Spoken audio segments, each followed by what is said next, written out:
Ok. Alors bonjour à tous. Alors on est l'équipe qui représente l'IUT Nancy-Charlemagne. Donc je vous représente pas une fois de plus le sujet. Je pense que vous l'avez tous compris, c'est la peinture. Donc pour la présentation de notre dossier, alors tout d'abord en première partie, donc nous allons voir l'organisation de la distribution des produits V33 en Europe, avec le rayonnement du marché du bricolage et de la peinture, ainsi que la place sur le marché européen. Ensuite, on verra également le comportement du consommateur européen de demain, avec les tendances actuelles et émergentes en Europe, ainsi que les opportunités économiques et les innovations.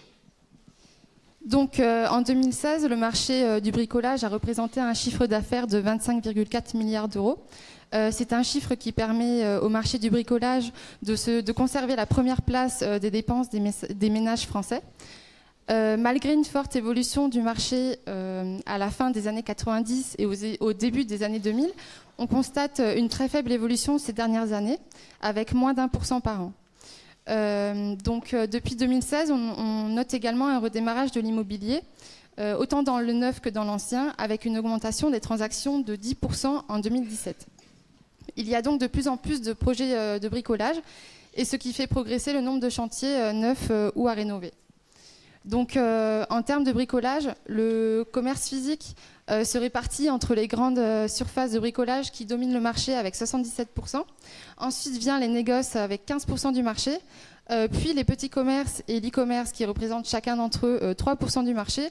Et pour finir, les grandes surfaces alimentaires qui représentent 2% du marché. Donc les grandes surfaces de bricolage sont considérées comme les rayons préférés des Français, puisqu'elles représentent plus de 19 millions d'euros. Cependant, il n'y a qu'environ 2200 magasins et c'est un chiffre qui a tendance à baisser depuis quelques années. Donc après le commerce physique, on va vous parler du commerce en ligne. Donc Kingfisher souhaite unifier son offre, c'est-à-dire proposer pour tous ses produits les mêmes caractéristiques et les mêmes prix, ce qui permettrait par exemple de s'ouvrir à la commande en ligne. Donc comme l'a dit Victoria, le e-commerce représente 3% du marché. Avec une évolution de 25% entre 2016 et 2017, contre une évolution de 1,6% pour les grandes surfaces de bricolage. Donc ça permettrait de pouvoir mettre pour V33 en place un site marchand, au lieu d'avoir simplement le site vitrine. Ce site pourrait reprendre tous les conseils et les caractéristiques des produits qui sont présentés sur V33 de manière tout à fait correcte. Et en plus, donc, on aurait les prix de ces produits, ce qui permettrait de pouvoir effectuer la commande en ligne. Cependant, la commande en ligne représente un aspect négatif, c'est les frais de port qui peuvent être des fois trop élevés au point d'être rédhibitoires. Pour cela, on a une solution, le click and collect. Donc c'est commander en ligne pour ensuite aller récupérer quelques heures ou quelques jours plus tard directement en magasin. Cette solution permet pour les consommateurs qui savent déjà ce qu'ils veulent et qui n'ont pas forcément envie de commander en ligne à cause des frais de port, de ne pas avoir à se déplacer en magasin et à chercher pendant trop longtemps le produit qu'ils cherchent dans le rayon. En ce qui concerne la place de V33 sur le marché européen, on a constaté qu'en une dizaine d'années, le marché s'était réparti en 3 secteurs, le bâtiment, le grand public et l'industrie, tous 3 dirigés par 3 grands leaders, les Français Sigma Calon et Chromologie et le néerlandais Akzo Nobel, qui ont tous 3 comme objectif de réduire leur impact environnementaux. V33 possède donc des concurrents de taille qui investissent le marché français et européen, mais qui restent tout de même prometteurs grâce à ses multiples implantations en Europe. Malgré tout, puisque les concurrents sont très axés sur la protection de l'environnement, V33 aurait tout intérêt à s'aligner sur cette tendance, par exemple grâce aux labels écologiques qu'ils peuvent acquérir. Donc les labels écologiques, qu'est-ce que c'est? Alors les labels écologiques, c'est une attestation des engagements environnementaux d'une entreprise. Donc ils possèdent plusieurs avantages. Donc c'est un gage de qualité pour le consommateur. C'est aussi une meilleure mise en avant de ces produits dans les étalages et les rayons des distributeurs, et la demande des produits labellisés est grandissante en Europe.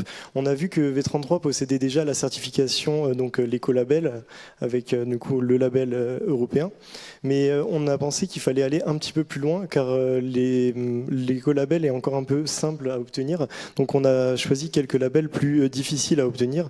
Donc ces labels s'intéressent avant tout à la composition de la peinture, mais également au lieu de production, au rejet de l'entreprise, etc. Donc il faudra également que le produit respecte mieux la santé du consommateur. Donc au niveau des labels qu'on a retenus, alors on a retenu le label Pur, qui est un label donc pour le marché français. Donc ce label est assez rigoureux. Donc il faudrait vraiment que la peinture soit composée principalement de matériaux d'origine naturelle. Ensuite, pour un label un peu plus vaste, on a sélectionné le label Nature Plus avec la norme DA 0600. Donc ce label présente plusieurs partenaires en Europe, donc des labels qui utilisent les mêmes critères de certification que celui-ci. Donc on en retrouve en Europe avec le label ASPB en Angleterre, le label Vibe en Belgique et le label ICEA en Italie. Donc c'est un label vraiment qui permettrait de se démarquer sur le marché européen. Ensuite, le label Blauer Engel en cas d'une implantation en Allemagne serait intéressant parce que les Allemands sont vraiment très friands de produits écologiques. On a fait un rapide tour des tendances actuelles et émergentes en Europe et on a constaté qu'il n'y avait plus de style propre à un seul pays et que le style scandinave s'est vite imposé par sa simplicité et son minimalisme.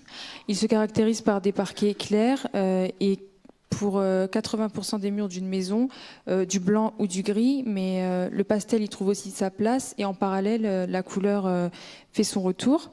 L'usage du bois et surtout du parquet est très répandu partout en Europe et parfois même jusqu'au plafond en Russie et en Suisse. Tous ces choix qui paraissent identiques, ce sont ceux d'un public assez diversifié qu'Eleanor va vous présenter. Donc, en effet, il y a 3 types de consommateurs. Donc, les color-centriques, les investis et les pragmatiques. On a vu ça sur les documents qui nous ont été fournis par V33. Donc les color-centriques sont 49% et ils sont les consommateurs qui vont entreprendre le plus fréquemment des travaux. Donc leur démarche va être plutôt créative. Les investis, eux, représentent 17% des consommateurs et ils sont plus jeunes et ils entreprennent des plus grandes démarches de travaux. Tandis que les pragmatiques, qui donc sont les 34% restants, eux vont uniquement faire les travaux qui sont nécessaires. Il n'y a absolument pas de créativité dans leur démarche. Donc ces 3 types de consommateurs sont très différents. Cependant, on peut pour tous adapter un produit donc, déjà mis en place par V33, le spectrocolorimètre, donc, qui permet, quand on scanne un échantillon, de retrouver la référence sur le nuancier V33. Donc on pense qu'il pourrait être intéressant de mettre en place des palettes à la manière de Pantone, donc là pour la couleur de l'année, et ainsi quand le consommateur voudra scanner la couleur qu'il désire, ça ne lui présentera pas juste la référence de la couleur, mais aussi des références de couleurs assorties, et donc ça permettrait de régler les différents problèmes que rencontrent tous les types de consommateurs, c'est-à-dire que ce serait une source d'inspiration. Et ça permettrait aussi un gain de temps.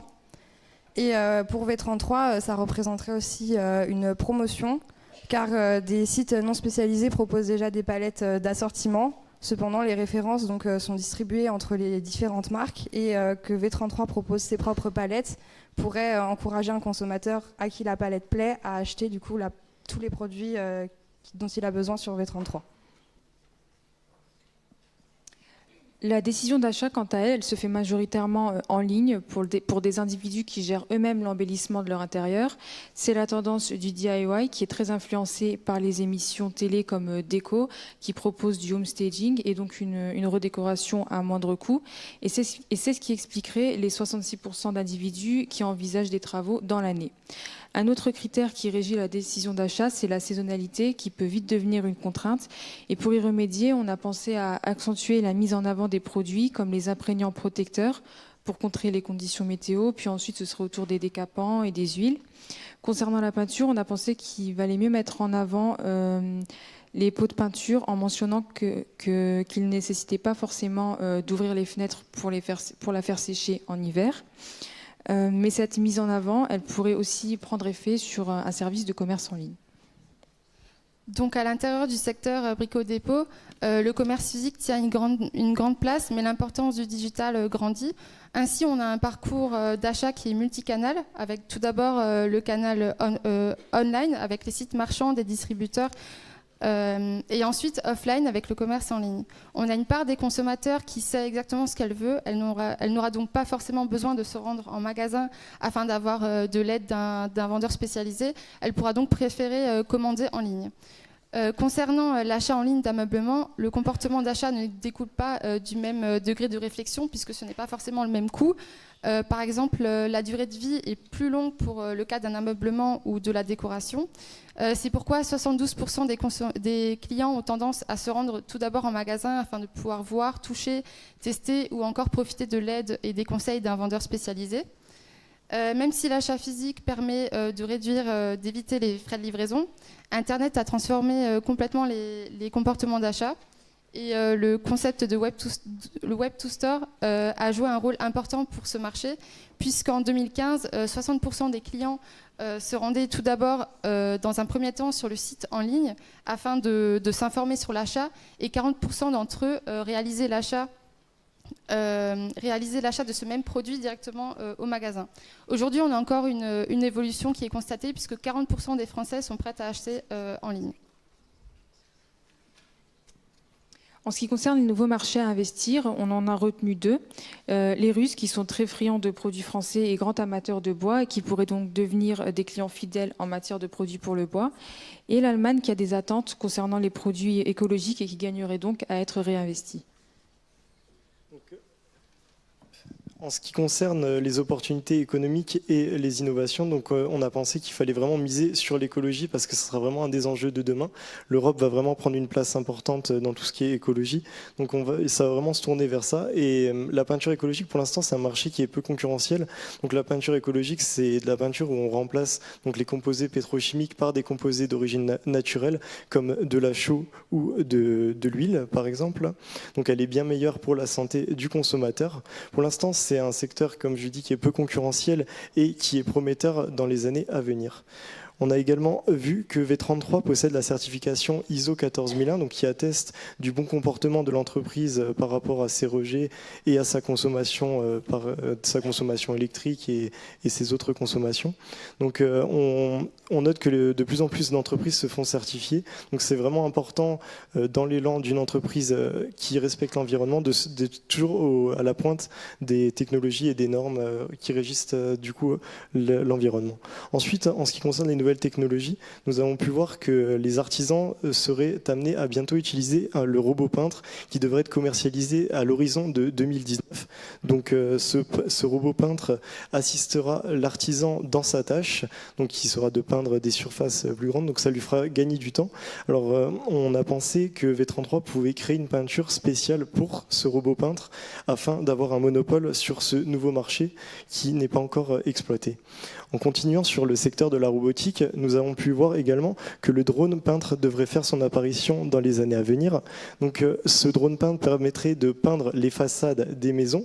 Donc ce drone permettrait de ne plus avoir recours à des échafaudages, donc il y aurait moins de risques pour l'artisan et ce serait vraiment plus rapide pour peindre des façades en hauteur.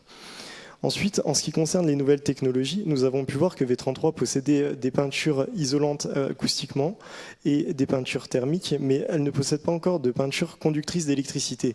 Donc, dans le cadre de la tendance de la maison connectée, qui se développe de plus en plus, et avec la tendance pour le domotique, il serait intéressant d'aller vers cette peinture qui permet de remplacer, par exemple, les interrupteurs dans une maison. Car le mur serait du coup un contact et il suffirait d'une simple pression sur ce mur pour allumer ou éteindre une lumière ou allumer ou éteindre un appareil. Au terme de notre étude, nous avons conclu que la meilleure stratégie pour V33 serait d'axer son développement sur les innovations technologiques, mais aussi en s'alignant sur les tendances écologiques de plus en plus de rigueur. De plus, le e-commerce est lui aussi un secteur à investir dans une logique de consommateurs de plus en plus connectés. Voilà, on a terminé.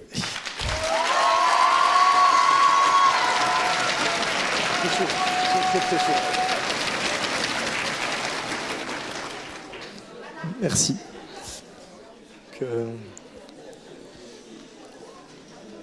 Oui, on a les deux micros. Eleanor, viens à côté de moi. Alors, vous avez remarqué que vous avez 4 étudiants en face de vous Et sur le slide, il y en a 5. Donc il faut penser à Thomas qui n'a pas pu venir pour des raisons de santé, mais je crois qu'il nous suit. Bonjour Thomas.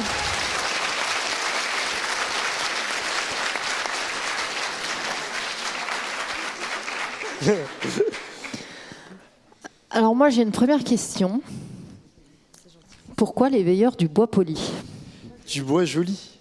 Ah pardon, je voyais poli. Et bien alors pourquoi le bois joli? Alors franchement c'est un hommage à Thomas, c'est lui qui a trouvé ce nom d'ailleurs. D'accord. Alors les veilleurs du bois joli, alors vu qu'on a vu que vous êtes spécialiste à la fois dans le bois et dans la peinture, on s'est dit bois joli, donc ça faisait un petit jeu de mots. Et les veilleurs, j'ai pas besoin de vous l'expliquer pourquoi, Non, le challenge de la veille, je pense que vous avez compris. Ça marche, merci. Dans les opportunités pour V33, Oui. vous avez présenté un slide avec les différents poids marchés aujourd'hui du bricolage, avec les 3% que pèse aujourd'hui le e-commerce. Donc ça fait partie de vos recommandations. On a également les grandes surfaces alimentaires qui pèsent aujourd'hui 2%. Ça ne fait pas partie de vos recommandations. Vous estimez que ce n'est pas un marché qui demain générera un développement éventuellement intéressant?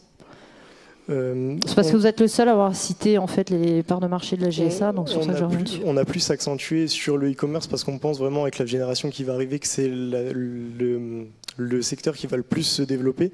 Mais il est vrai qu'on n'a pas trop pensé à cette industrie. C'est vrai que les Français vont pour la plupart du temps faire leurs courses dans ce genre de centres commerciaux, non, comment dire, dans ce genre de... J'ai pas le droit de vous le dire. Surface de vente. Voilà, dans ces genres de surfaces de vente. Alors c'est vrai qu'il serait peut-être aussi intéressant, comme on l'a mis en place par exemple avec le click and collect ou le drive, de vendre dans ce genre de surface, vu que déjà beaucoup de ces surfaces de vente possèdent des drives ou des click and collect. Question concernant tout ce qui est label écologique, développement durable, environnement. Vous avez mis sur une de vos slides, alors je ne sais plus laquelle était-ce. Je vais remonter. Il y a beaucoup d'amis. En fait, c'est quand vous associez le produit écologique de demain est un produit de qualité. Est-ce que vous pouvez me développer ce point? Je crois que c'était les slides avant, je ne sais plus. C'était dans des bullet points. Non, je crois que il faut cliquer 200 fois.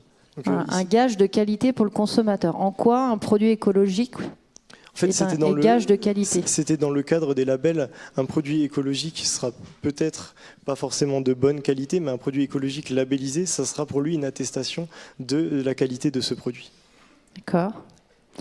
Et dernière question pour moi. Est-ce que vous pensez compatible? J'ai posé la question avec les camions tout à l'heure.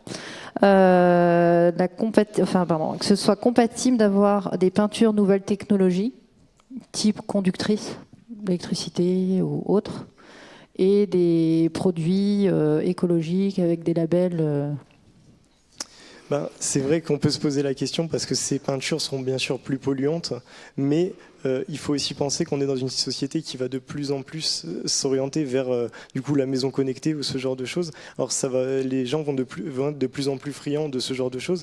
Et par exemple, dans le cadre de la peinture conductrice, elle permet de remplacer les interrupteurs. Et donc, ça serait peut-être aussi un moindre coût par rapport au développement de tous les interrupteurs qui sont en plastique ou ce genre de choses. Ok, merci. Et justement, quand on parle d'écolabel, ou de label écologique en général, est-ce que vous avez trouvé des informations sur quelles connaissances les consommateurs peuvent avoir de ces labels? Parce que là, on en parle, mais est-ce que ça parle aux consommateurs et aux consommateurs européens? Les consommateurs vont vraiment prendre un label écologique comme quelque chose qui est vraiment, comme je disais, gage de qualité. Pour eux, c'est une certification. Ça veut dire qu'une entreprise est venue attester que ce produit respecte l'environnement. Et donc, peut-être qu'ils n'auront pas toutes les certifications qui sont dites... qu'engendre ce label, mais pour eux, ça sera vraiment ce produit est de bonne qualité et il respecte l'environnement. Plutôt que de marquer simplement écologie et d'avoir un pot vert, par exemple. Mais en fait, la question, c'est est-ce que vous pouvez le mesurer? Est-ce qu'il y a un réel impact en décision d'achat du consommateur sur le fait, parce qu'un pot de peinture portera demain le logo pur, m'assurera au niveau de V33 plus de ventes que le concurrent à côté qui ne l'aura pas? On peut se dire que les produits qui sont labellisés, parce qu'on a pu aller voir dans des surfaces de vente, les produits labellisés écologiques sont plus mis en avant. Donc dans les étalages, ils sont vraiment au niveau, souvent à la hauteur de la personne. Dans quelle surface de vente? On allait voir, moi j'avais vu dans un Brico Leclerc et dans un Castorama. D'accord, merci. J'ai une question qui va toujours tourner autour de la qualité, je suis désolé.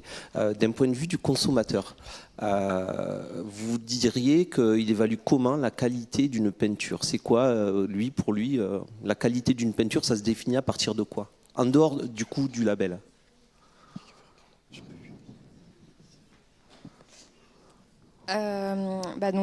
Comme on a expliqué, par exemple avec les saisonnalités, il y a des peintures qui vont nécessiter ou non d'ouvrir les fenêtres pour sécher. Et du coup, par exemple, ça peut être une des caractéristiques qui va être prise en compte.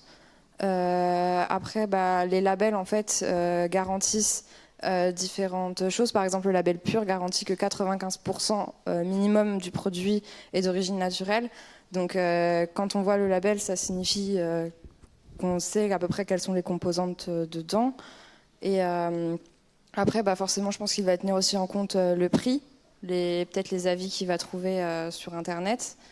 Et après, les caractéristiques, ce sera plus en fonction de la pièce qu'il veut repeindre ou de son utilisation. Enfin, je ne pense pas qu'il y ait vraiment de caractéristiques globales prises en compte et que ça dépend vraiment, c'est plus au cas par cas.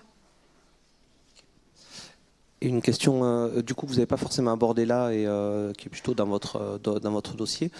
Sur la partie veille, vous avez avancé des prix de solutions. Donc, le truc qui est bien sur un pot de peinture, c'est que globalement, on va dans un magasin, on peut voir les prix. Sur les logiciels que vous abordez, qui sont Digimind et SendUp, comment vous avez eu ces prix et est-ce que vous en êtes sûr? Oui, on en est sûr. On a eu les informations par le biais d'un professeur et ils ont été confirmés par la suite par un article de presse. Moi, je vais vous poser une question simple. On fait quoi avec Kingfisher? On y va, on n'y va pas?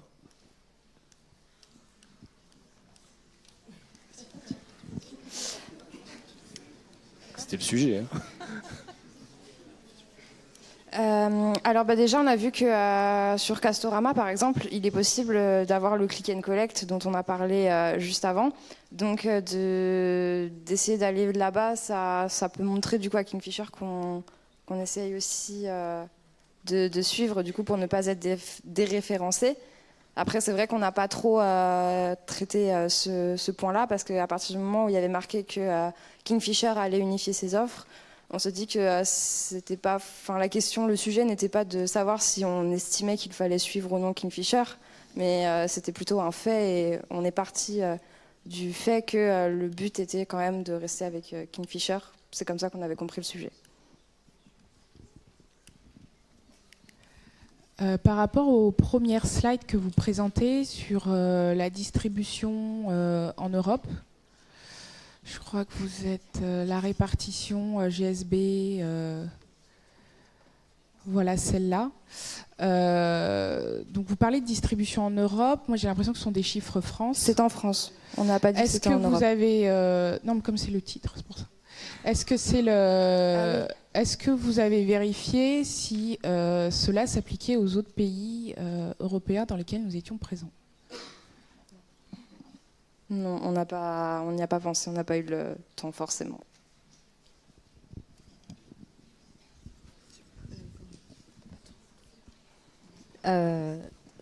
J'ai une dernière question, alors si on a encore un peu le temps.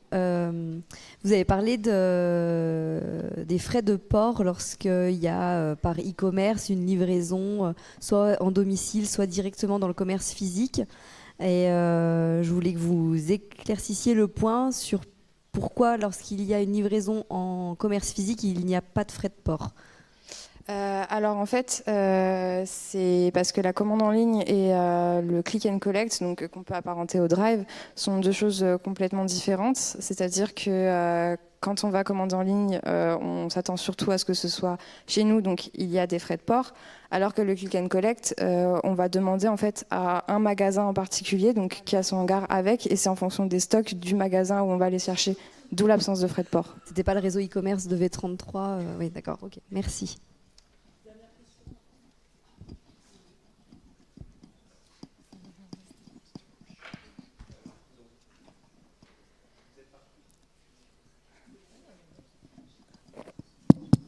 Vous êtes parti du principe que on décidait de rester avec Kingfisher, mais si Kingfisher décide de déréférencer les produits pour X ou Y raison, parce qu'ils ont d'autres options, quel est l'impact, quelles sont les conséquences, Après, c'est vrai qu'on n'est pas V33, donc on ne sait pas exactement toutes les cartes qu'ils ont en main et quelles sont les cartes qui seraient retirées par Kingfisher s'ils arrêtent de travailler ensemble. Mais comme on a dit, tout ce qui est commerce en ligne peut aussi être exploitable par V33. Les labels de la même sorte. Après, d'un point de vue avec qui s'associer, ça, je pense qu'on n'en a aucune idée, mais je pense qu'on a donné pas mal de pistes, plus pour V33, outre l'unification. Donc, pour répéter, la peinture écologique, les innovations, les robots, tout ça, il n'y a pas forcément besoin d'avoir Kingfisher à vos côtés pour le réaliser.